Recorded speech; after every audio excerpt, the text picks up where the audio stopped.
Nolan, good to see you. We're starting with a question. What is a good monthly retirement income? And I want to throw some data at you. According to the Bureau of Labor Statistics, the average annual expenses for people 65 plus in 2021 was $52,000, which comes out to about $4,000 a month.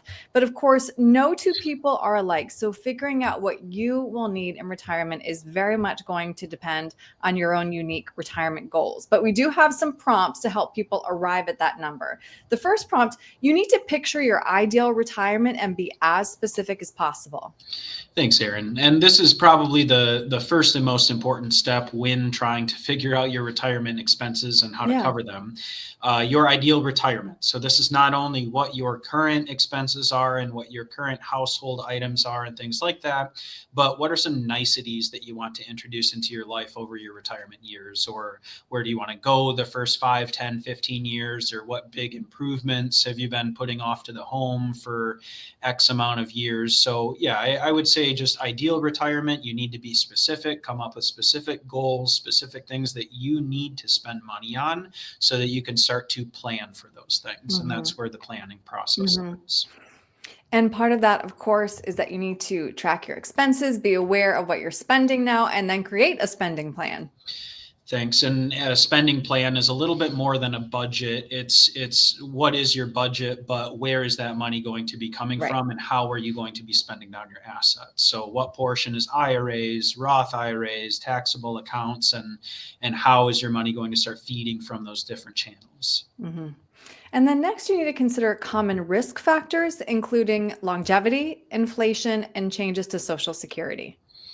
Inflation, I think, is probably the one that people need to pay attention to the most over the next couple of years. I mean, inflation's been a pretty big target of the Fed and the reason for all the rate hikes in 2022 and a pretty big focus, I think, over the past few years, especially as they changed inflation metrics and how they're measured. So inflation's a pretty big one, but longevity risk and just the risk that you outlive your money is becoming a little bit more prevalent as well.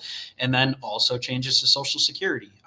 We do have a new administration, and while it is a little bit difficult to change everything overnight, I mean, they may want to change the Social Security program. So addressing these things and making sure that you're planning for all three of them in tandem is really important. And then next, of course, you need to build a robust nest egg. I think we all know that, but you also suggest it be a tax diversified nest egg. Why is that? Well, tax diversification just gives you a little bit of flexibility, and this chart might help illustrate that just a little bit. So it shows between taxable, tax-free, and tax-deferred accounts, and it may be tax-deferred. You'd consider to be your IRAs or traditional 401ks. The tax-free would be more like a Roth. So depending on how your money's allocated here, it just allows you maybe to be flexible in years that you have larger expenditures.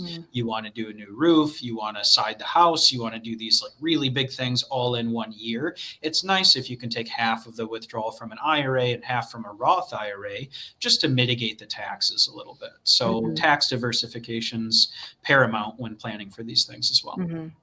And then last, when it comes to figuring out what your income should be, you need to decide if you want to leave anything behind. And working with a financial advisor can help you with legacy planning. Thanks. That last topic is probably an afterthought to most people as they're entering retirement, but it becomes a little bit more important as you're entering into your 70s, 80s, 90s, and you see your family aging and you're trying to figure out what your impact is going to be. So legacy planning, that's what's going to happen to your stuff, how best to leverage your current dollars so it's more for people in the future, charities, things like that. So leaving assets behind or taking everything with you while you're living, you do need to determine what strategy you're trying to use because that ultimately impacts how much you'll be able to take from your portfolio each year. Absolutely. So much to consider. And so Nolan, if somebody would like to, again, walk through these questions with you so they can reach their own unique number, what's the best way to get a hold of you? So they can call us at 616-301-2581 or go to cornerstone-rp.com and fill out the contact us box at the bottom, and we can help with any questions that you have. Great. Nolan, thank you. Thanks, Erin.